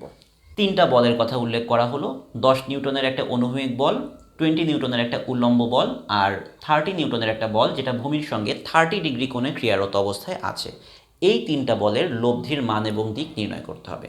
তোমরা তো আমার সঙ্গে বেশ খানিকক্ষণ ধরে লেকচারটা দেখছো এবং আমাকে তোমরা চিনে ফেলেছো। এর আগেও তোমরা যারা অনেক লেকচার দেখেছো আমি সব থেকে বেশি কিসের উপর গুরুত্ব দিই? ছবি আঁকার উপর। যত ভালো ছবি আঁকতে পারবে তোমার অঙ্ক তত দ্রুত সোজা হয়ে যাবে। ফার্স্ট অফ অল, অনুভূমিক বল কাজ করছে যেটা, তার ভ্যালু হচ্ছে 10 নিউটন। উল্লম্ব বল যেটা কাজ করছে তার ভ্যালু 20 নিউটন। এবং 30 ডিগ্রি কোণে আরেকটা বল কাজ করছে, তার ভ্যালু 30 নিউটন। এইটুকু ইনফরমেশন দিয়ে আমাকে বলত্রয়ের লব্ধি বের করতে বললো। তো ধরো এটা তোমার একটা রিটেন এক্সামে এসেছে, তো রিটেন এক্সামে তুমি যদি এটাকে ফর্মুলা দিয়ে করতে যাও বা 3টা বলের ফর্মুলা কি সেটা তুমি জানো না, তুমি জানো 2টা বলের ফর্মুলা, 2টা বলের লব্ধি বের করলে তার সঙ্গে 3য় বলের লব্ধি বের করলে, তো সেটা নয় করলে 3টা বলের ক্ষেত্রে। এখানে যদি 4টা বল থাকে, 5টা বল থাকে, 6টা বল থাকে, তখন কি করবে? তখন তো অঙ্ক অনেক লম্বা হয়ে যাবে। তো সেই জন্য আমরা এমন একটা প্রসেস শিখবো যেখানে 3টা বল কেন, এখানে যদি 100টা বলও দেওয়া থাকে আমার অঙ্কটা 2 মিনিটে আমি সলভ করে ফেলতে পারবো। না, 100টা বলে 2 মিনিট হবে না, একটু ক্যালকুলেশন করতে একটু সময় লাগবে, বাট একই প্রসেসে একই স্টেপে সলভ হয়ে যাবে। আমাদের এখন যে কাজটা খেয়াল করে দেখো, আমরা যে কাজটা করব তা হলো একটা লম্বা লাইন আঁকবো এইভাবে, একটা লম্বা লাইন আঁকবো এইভাবে। আমরা সবগুলোর অনুভূমিক উপাংশ নেব। এখন আমি যে কাজটা করব সেই কাজটা কিন্তু তোমরা সকলেই জানো, এবং তোমরা এই জিনিসটাতে হয়তো একটু ভ্রু কুঁচকে উঠবে তোমাদের যে স্যার আমি এই জিনিসটা জানি আগে থেকে, আপনি এই জিনিসটা আমাকে নতুন করে আবার শিখাচ্ছেন। আমি আবার শিখাচ্ছি এজন্য যে তুমি এটা আগে থেকে জানো, কিন্তু তুমি যে এটা জানো এবং এটা ব্যবহার করা যায় এবং এটা ব্যবহার করলে অঙ্ক কত সহজে হয়ে যায় সেটা তুমি জানো না। দিস ইজ দ্য রিজন যে আমি তোমাকে কেন এই জিনিসটা শেখাচ্ছি বা দেখাচ্ছি। অ্যাকচুয়ালি শেখাচ্ছি না, জাস্ট দেখাচ্ছি যে তুমি জানো জিনিসটা কত সহজে এটা অ্যাপ্লাই করলে অঙ্কটা হয়ে যায়, সেটা তুমি আগে থেকে জানতে না, এখন জানবে। আমি এই 3টারই অনুভূমিক উপাংশ নেব। 10, এটার অনুভূমিক উপাংশ হচ্ছে 10 ইটসেলফ, প্লাস 30, এর অনুভূমিক উপাংশ হলো 30 cos 30 ডিগ্রি, প্লাস এই 20 নিউটন, এইটার অনুভূমিক উপাংশ হচ্ছে 0, কারণ সে একটা উল্লম্ব মান। তোমাদের মধ্যে যদি কেউ অনেক বোকা কেউ থাকে তাহলে এইভাবে লিখবে 10 cos 0 degree plus 30 cos 30 degree plus 20 cos 90 degree. যাদের বুদ্ধি একটু কম তারা এইভাবে লিখবে, আর যাদের বুদ্ধি বেশি তারা এইভাবে লিখবে। দুটোর অ্যান্সার সেমই আসবে। ক্যালকুলেটরের সাহায্যে ভ্যালুটা চলে আসে 35.98 নিউটন। এখন উল্লম্ব উপাংশটা চিন্তা করি। উল্লম্ব উপাংশটা 10 এর জন্য কত? 0, প্লাস 30 জন্য কত? 30 sin 30 ডিগ্রি, প্লাস 20 এর জন্য ডিরেক্টলি 20। যাদের বুদ্ধি বেশি তারা এইভাবে লিখবে, আর যারা একটু বোকা আছো তারা এইভাবে লিখবে।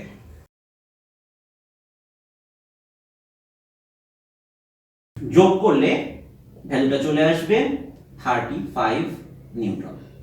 এখন মজার বিষয় হলো যে তুমি অনুভূমিক বরাবর লব্ধির উপাংশ পাচ্ছ 35.98 নিউটন, এবং উল্লম্ব বরাবর তুমি লব্ধির উপাংশ পাচ্ছ 35 নিউটন। তাহলে তোমার লব্ধিটা কত হবে এবং কোন দিকে হবে? আমি যদি এইটাকে নিয়ে একটা সামান্তরিক কমপ্লিট করি, যেটা এই ক্ষেত্রে আয়তক্ষেত্র হবে কারণ এটুকু 90 ডিগ্রি ছিল, এবং এইটা জয়েন করে দেই, এই কর্ণটাই হবে আমাদের লব্ধি আর। সো এটা 35 হলে এটাও নিশ্চয়ই 35, এটা 90 ডিগ্রি, আর এই অ্যাঙ্গেলটা থিটা। কাজেই তুমি r ইকুয়াল টু খুব সহজেই বের করে ফেলতে পারো 35 স্কয়ার প্লাস 35.98 তার উপর স্কয়ার, ভ্যালুটা ক্যালকুলেটরের সাহায্যে চলে আসে 50.2 নিউটন। এবং যে কোণ অনুভূমিকের সঙ্গে যে কোণটা সেটা চলে আসে theta equal to tan inverse y divided by x equal to 44.2 degree. কারো যদি এইখানে একটু আপত্তি থাকে তাহলে সেইভাবে চিন্তা করো, tan থিটা ইকুয়াল টু লম্ব ভাগ theta equal to tan inverse theta 44.2 degree. তাহলে দেখো এই অঙ্কটা আমি যদি ফর্মুলা দিয়ে করতে যেতাম আমার কতটা সময় লাগতো, আর যখন আমরা লম্বাংশ দিয়ে অঙ্কটা করে ফেলছি তখন কত সহজভাবে আমরা অঙ্কটা করে ফেলতে পারছি। কাজেই আমাদের অ্যাডমিশন টেস্টের ক্ষেত্রে যে জিনিসটা খুব জরুরি সেটা হলো যে আমি কত ট্রিকি, কত স্মার্ট, কত ফাস্ট আমি জিনিসগুলো জানি, কিন্তু আমার সেই জানা জিনিসগুলো আমি কত সহজে কত দ্রুত অ্যাপ্লাই করতে পারি। খেয়াল করে দেখো, এখানে যদি 3টা কোণ না দিই, এখানে যদি 10টা কোণ দিত, আমি কি করতাম, সিম্পলি 10টার অনুভূমিক উপাংশ এদিকে যোগ করে দিতাম, 10টার উল্লম্ব উপাংশ এদিকে যোগ করে দিতাম, টোটাল যে দুটা পেতাম রুট করে স্কয়ার করলে আর পেয়ে যেতাম, আর tan inverse y by x করলে সেটা পেয়ে যেতাম, জাস্ট লাইক দিস। এই কারণে আমি এই অঙ্কটা শেখালাম বা লম্বাংশ থেকে এই একটা এক্সাম্পল দেখালাম, কারণটা কি, একটা অঙ্ক দিয়ে যেন দুনিয়ার সব অঙ্ক কভার করে ফেলা যায়। তো আজকের ক্লাসটা আমি এখানেই শেষ করে দিচ্ছি, এবং তোমরা আমার কথা শুনে হয়তো আকাশ থেকে পড়লে, স্যার এটা কি হইলো, মাত্র 5টা অঙ্ক করিয়েছেন, 5টা অঙ্ক দিয়ে আপনি বলেন ক্লাস শেষ, এ তো খুব খারাপ কথা। না, আসলে খারাপ কথা না, কারণ এই 5টা অঙ্কে আমি 3টা কনসেপ্ট তোমাদের কাছে ক্লিয়ার করেছি, লম্বাংশের কনসেপ্ট, লামির উপপাদ্যের কনসেপ্ট, আর হলো ভ্রামকের কনসেপ্ট। তো স্থিতিবিদ্যা থেকে যখনই দেখবে 3টা বল এক বিন্দুতে কাজ করে, চোখ বন্ধ করে লামিকে ডেকে আনবে। যখন দেখবে যে এইরকম অনেকগুলো বল দেয়া আছে, সেখান থেকে লব্ধি বের করতে বলছে বা লব্ধি 0 বলছে, সেখান থেকে কোন একটা বল বের করতে বলছে, তখন এইভাবে বলের লম্বাংশ প্রয়োগ করবে, অঙ্ক হয়ে যাবে। এবং যখনই দেখবে অনেক কঠিন অঙ্ক, যে দুটা বললাম এই দুটা কেস না, অনেক কঠিন অঙ্ক, অনেক ভেজালের অঙ্ক, স্থিতিবিদ্যার অঙ্ক, বুঝতে পারছো কি করব না করব, মাথা উড়ে যাচ্ছে, অনেকগুলা ফোর্স অনেক জায়গায় কাজ করে, অনেক বৈশিষ্ট্য, অনেক বর্ণনা দেয়া, তখন কার সাহায্য নিতে হবে, মোমেন্ট বা ভ্রামক।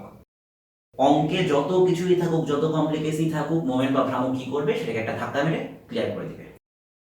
তো আমার ধারণা তোমাদেরকে যে 3টা অঙ্ক আমি মোমেন্ট বা ভ্রামক থেকে দেখিয়েছি, সেই 3টা অঙ্ক তোমরা বুঝেছো, এবং ওই 3টা বুঝলেই তোমরা ভ্রামক বুঝেছো। এই অঙ্কের মাধ্যমে লম্বাংশের প্রয়োগটা দেখেছো, লম্বাংশের প্রয়োগ তোমরা আগে থেকেই জানতে, কিন্তু এত শর্টে করা যায় এই জিনিসটা তোমরা বোধহয় প্রথম করছো। আর লামের উপপাদ্য তোমরা আগে থেকেই জানো, জাস্ট ফর ফর্মালিটিস আমি লামের উপপাদ্যটা তোমাদেরকে দেখিয়েছিলাম। তাহলে তোমাদের জন্য এখন যে করণীয়টা সেটা হবে, যেই অঙ্কগুলো আমি করালাম এই 5টা অঙ্ক তোমরা ভালোভাবে প্র্যাকটিস করে নাও, এবং তোমাদেরকে একটা জিনিসের জন্য ওয়েট করতে হবে। প্র্যাকটিস করার পরে তুমি প্র্যাকটিস করলে, অঙ্কগুলো আত্মস্থ করলে, তোমাদেরকে আমি বলেছিলাম অনেকদিন ধরেই আমি বলে আসছি, সেই কণিকের লেকচারটা যখন তৈরি করছি, কণিকের লেকচার তৈরি করার সময় আমি বললাম তোমাদের জন্য বুয়েট অ্যাডমিশন টেস্টের কোশ্চেন পেপার সলভিং এর লেকচার ভিডিও আসবে। তোমরা অনেক খুশি হইলে। তারপর গতিবিদ্যার চ্যাপ্টার শেষ হইলো, তারপর স্থিতিবিদ্যার চ্যাপ্টার শেষ হইলো। স্থিতিবিদ্যা শেষের সঙ্গে সঙ্গে আনুষ্ঠানিকভাবে আমার বুয়েট অ্যাডমিশনের জন্য লেকচার পোর্শনটা ডান। এখন আমরা চলে যাব কোশ্চেন পেপার সলভিং পোর্শনে, এবং কোশ্চেন পেপার সলভিং পোর্শনের প্রথম লেকচারটা হবে এই স্থিতিবিদ্যা বা স্ট্যাটিক্সের উপর। অর্থাৎ আমাদের নেক্সট ভিডিও ইনশাআল্লাহ যেটা তোমাদের অ্যাডমিশনের জন্য আসবে, সেইটা হবে স্থিতিবিদ্যার বুয়েট অ্যাডমিশন টেস্টের কোশ্চেন পেপার সলভিং এর লেকচার ভিডিও, যেখানে 2019 থেকে শুরু করে পিছন দিকে অনেকগুলো বছরের সিরিয়ালি বুয়েটে কোন কোন বছর কোন কোন প্রশ্ন এসেছিল, প্রত্যেকটা প্রশ্ন ধরে ধরে সলভ করা হবে, এবং কোন কনসেপ্টের উপর সলভ করা হবে, যে 3টা কনসেপ্ট শিখাইলাম এই 3টা কনসেপ্টের উপর সলভ করে তোমাদেরকে সব প্রবলেম সলভ করে দেখানো হবে যে 3টা কনসেপ্ট তোমাদেরকে আমি দেখিয়েছি, এই 3টা কনসেপ্ট তোমাদের অ্যাডমিশন টেস্ট পার হওয়ার জন্য গুড এনাফ। সেই ভিডিওটা কবে আসবে, সেই বহুল প্রতীক্ষিত কাঙ্ক্ষিত সেই video, BUET admission question paper solving এর ভিডিও স্ট্যাটিক্স এর জন্য, সেটা কবে আসবে স্যার? সেইটা কবে আসবে সেটা ডিপেন্ড করছে তোমাদের উপর। আমি ভিডিও শুরুতে বলেছি, এই ভিডিওটা স্ট্যাটিক্সের ভিডিওটা যেদিন 1000 ভিউ টাচ করবে, তার 24 ঘন্টার মধ্যে ইনশাআল্লাহ, যদি কোনো বড় রকমের অঘটন না ঘটে, যে আমি যদি মরে যাই তাহলে তার ভিডিও বানাতে পারবো না, আমার যদি কোনো বড় একটা অ্যাক্সিডেন্ট ঘটে তাহলে আমি ভিডিও বানাতে পারবো না, যদি সবকিছু স্বাভাবিক থাকে তাহলে ইনশাআল্লাহ এই ভিডিও যেদিন 1000 ভিউ টাচ করবে সেই মুহূর্ত থেকে পরবর্তী 24 ঘন্টার মধ্যে স্ট্যাটিক্সের BUET admission question paper solving এর লেকচারটা তোমাদের জন্য ইউটিউবে আপলোড হয়ে যাবে। কেন আমি এই কাজটা করছি? আমি তো চাইলে এমনও বলতে পারি কোনো সমস্যা নেই, 5টা ভিউ হইলেই হয়ে যাবে। এই কাজটা এজন্য করছি যে উপকার একা একা নিও না, উপকার সবাইকে নিয়ে নাও। আর আমার এই ভিডিওর উদ্দেশ্য তুমি একা না, আমার এই ভিডিওটা সম্পূর্ণভাবে কোনো প্রকার ইকোনমিক ইন্টারেস্ট ছাড়াই এই ভিডিওগুলো আমি বানাচ্ছি। তার কারণটা হলো ওই যে বারবার একই কথা বলি যে এই ভিডিওগুলো আমার ওই বাচ্চাগুলোর জন্য, যেই বাচ্চাগুলো তোমাদের সাথে উদ্ভাসে এসে পড়তে পারছে না, যেই বাচ্চাগুলো তোমার সাথে ওমেকা এসে পড়তে পারছে না, যেই বাচ্চাগুলো তোমার সাথে এসে ইউসিসিতে এসে পড়তে পারছে না, তাদের বাবা মা সেই সামর্থ্য নেই তাকে এত টাকা খরচ করে ঢাকায় এসে পড়াবেন। যেই বাচ্চাটা তৌহিদ স্যার বা তৌহিদ স্যারের মতো লেভেলের কোনো টিচারের কাছে গিয়ে পয়সা দিয়ে পড়তে পারছে না, তার জন্য এই ভিডিওটা বানানো। এবং তাদেরকে আমি চিনি না, যেহেতু আমি তাদেরকে চিনি না, তাকে আমি ডেকে বলতে পারবো না যে বাবা তুমি আমার ভিডিও একটু দেখো। এই ভিডিওটা পৌঁছাবে তোমার মাধ্যমে। তুমি তোমার ফ্রেন্ডকে যখন বলবে যে হ্যাঁ তুমি এই ভিডিওটা দেখো, তোমার ফ্রেন্ড আবার আরেকজনকে বলবে হ্যাঁ তুমি এই ভিডিওটা দেখো। তো যখন এই ভিডিওটা একজন থেকে আরেকজনকে ছড়াবে, তখন এই ভিডিওটা একটা সময় গিয়ে সেই প্রান্তিক অঞ্চলে পৌঁছাবে। হয়তো বাংলাদেশের কোনো একটা দরিদ্র ছেলে, সে কোনোভাবে ইন্টারনেট অ্যাক্সেস করতে পারে, কিন্তু সে একটা ভালো স্যারের কাছে পড়া বা ভালো একটা কোচিংয়ে পড়ার ইকোনমিক কন্ডিশন রাখে না। তো আমার ভিডিওটা তো তার কাছে পৌঁছাইতে হবে। এই জন্য তোমাদেরকে আমি ঠেলা দিয়ে জিনিসটা একটু পাঠানোর চেষ্টা করছি যে তুমি যদি ভিডিওটা শেয়ার করো তোমার পরিচিত কোনো গ্রুপ সার্কেলে বা কোনো ফ্রেন্ড সার্কেলে বা তোমার ফেসবুক প্রোফাইলে, তখন কি দাঁড়াবে? তখন কিন্তু তোমার ফ্রেন্ডরা যাদের এটা প্রয়োজন তারা জিনিসটা রিচ করতে পারবে। এই জন্যই আমি বলে রাখছি যে তোমরা স্ট্যাটিক্সের জন্য তো দীর্ঘ সময় ধরে অপেক্ষা করেছিলে। স্ট্যাটিক্সে আমি খুবই দুঃখিত যে গতিবিদ্যার পর প্রায় আনুমানিক আমি 15-20 দিনের মতো সময় নিলাম এই স্থিতিবিদ্যার ভিডিওটা আনার ক্ষেত্রে, কারণ আমার কিছু পার্সোনাল প্রবলেমস ছিল, কিছু ব্যস্ততা ছিল, সেই কারণে আমি তোমাদের এই ভিডিওটার মাঝখানে এতটা গ্যাপ পড়ে গিয়েছে। কিন্তু যেটা আমি বললাম যে কোশ্চেন পেপার সলভিং এর ক্ষেত্রে সেটাতে ইনশাল্লাহ এতটা গ্যাপ পড়বে না। তোমাদের যে ব্যাপারটা বলা হলো যে ভিডিওগুলো তোমাদের শেয়ার করা কর্তব্য, তুমি এই ভিডিও থেকে উপকৃত হচ্ছ, তুমি আমার এই কথা পর্যন্ত এসে পৌঁছেছো, এর মানে হচ্ছে তুমি পুরো ভিডিওটা দেখে এসেছো। কাজেই আমি ধরে নিচ্ছি তোমার যদি ভালো না লাগতো তুমি কিন্তু ভিডিওটা দেখতে না। এবং ইউটিউবে প্রচুর পরিমাণে লেকচার আছে, প্রচুর পরিমাণে ইউটিউব ভিডিও আছে, অন্যরকম পাঠশালা, তারপর হচ্ছে রবি 10 মিনিট স্কুল সহ এই দুটোর নামই আমি জানি। এর বাইরেও হয়তো অনেক প্ল্যাটফর্ম আছে, অনেক ইউটিউব চ্যানেল আছে, অনেক স্যার অনেক ভাইয়া নিজের উদ্যোগে ইউটিউব চ্যানেল ওপেন করছে। বাট আমি তোমাকে একটা জিনিস অ্যাসিওর করতে পারবো, আমি রাইট নাও এখন পর্যন্ত যতগুলো ভিডিও দেখেছি, ইভেন ইউটিউব যে ব্র্যান্ড বলতে যেটা বোঝায় যে YouTube channel education based Onnorokom Pathshala বা রবি 10 মিনিট স্কুল, আমি পার্সোনালি বিলিভ করি যে আমার lecture quality still better than them. তোমরা হয়তো অনেকে আমার পরিচয় নিয়ে প্রশ্ন করতে পারো। আমার পরিচয় তো প্রত্যেকটা ভিডিও শুরুতে ইন্ট্রো দেওয়াই থাকে যে আমি মোহাম্মদ তৌহিদুর রহমান, বুয়েট থেকে পড়েছি, বুয়েট থেকে পরবর্তীতে একটা হায়ার স্টাডি করেছি। আর এর বাইরে অন্য কোনো কোচিংয়ের সঙ্গে আমার সম্পৃক্ততা আছে কিনা, আমি আমার নিজস্ব কোচিং যেটা তৌহিদ স্যারস ম্যাথ কেয়ারটার ওনার, কিন্তু তৌহিদ স্যারস ম্যাথ কেয়ারে কিন্তু কোনো বাংলা মিডিয়াম স্টুডেন্টদেরকে পড়ানো হয় না, ওটা তাদের জন্য, এটা আলাদাই থাকুক। বাট তোমাদের বাংলা মিডিয়ামের স্টুডেন্টদেরকে যে প্রতিষ্ঠানে পড়ানো হয় না সেই প্রতিষ্ঠানের মালিক তোমাদের জন্য ভিডিও বানাচ্ছে এবং ফ্রিতে সেগুলো দিচ্ছে। তো এই লোকের যোগ্যতা কি? এই লোক কি আদৌ বাংলা মিডিয়াম সম্পর্কে কিছু জানে? সে কি আসলে পড়াইতে পারে? সেক্ষেত্রে তোমাকে একটু বলার আছে যে আমি উদ্ভাসে দীর্ঘ সময় শিক্ষকতা করেছি। 2020 সাল পর্যন্ত আমি উদ্ভাসে ক্লাস নিয়েছি। এবছর যারা অনলাইন ক্লাস করেছো তাদের অনেকেই আমার ক্লাস পেয়েছো। নবম লেকচার পর্যন্ত আমি তোমাদের ক্লাস নিয়েছিলাম, তারপর যে কোনো কারণেই হোক আর ক্লাস নেইনি। তো তার আগে 2019, 2018, 2017-তে আমি উদ্ভাসে ক্লাস নিয়েছি। এর আগে বাংলাদেশের যে অন্য দুটো বড় কোচিং সেন্টার সানরাইজ এবং ওমেকা, ওগুলোতেও আমি ক্লাস নিয়েছি। এখন কাজের কথায় আসি। আমার পরিচয় ইম্পর্টেন্ট কিছু না, ইম্পর্টেন্ট হচ্ছে তোমরা এই ভিডিও থেকে কতটুকু উপকৃত হচ্ছ, কতটুকু উপকৃত স্টুডেন্টসরা হচ্ছে, শুধু তুমি না, তোমার সারাউন্ডিং এর স্টুডেন্টসরা কত উপকৃত হচ্ছে। আর নলেজ শেয়ার করলে বাড়ে, কমে না। তো তোমাদের নেক্সট ভিডিওটা আমি যে এখন শ্যুটটা করলাম, শ্যুটটা করা শেষে আমি এখন আবার এখনই তোমাদের পরবর্তী ভিডিওর জন্য প্রিপেয়ার হওয়া শুরু করব, যেটা তোমাদের কোশ্চেন পেপার সলভিং এর ভিডিও। কিন্তু মনে রেখো, ওই কোশ্চেন পেপার সলভিং এর ভিডিও কখন আসবে সেটা ডিপেন্ড করছে তোমার উপর। তুমি যদি শেয়ার না করো, হয়তো সেই ভিডিওটা 6 মাস পরে আসবে, 2020-র ব্যাচ না 2021-এর ব্যাচ দেখবে। তুমি যদি মেক শিওর করতে পারছো আমার ভিডিও আজকেই 1000 ভিউ হয়ে গিয়েছে, কালকের মধ্যে তুমি ভিডিও পেয়ে যাবে কোশ্চেন পেপার সলভিং এর। ডিপেন্ড করছে তোমার মধ্যে, আজকে পেতে চাও, 1 সপ্তাহ পরে পেতে চাও, 1 মাস পরে পেতে চাও, নাকি 1 বছর পরে পেতে চাও। ঠিক আছে, তোমরা ভালো থেকো। ইনশাল্লাহ নেক্সট ভিডিওতে তোমাদের সঙ্গে দেখা হবে বুয়েট কোশ্চেন পেপার সলভিং নিয়ে।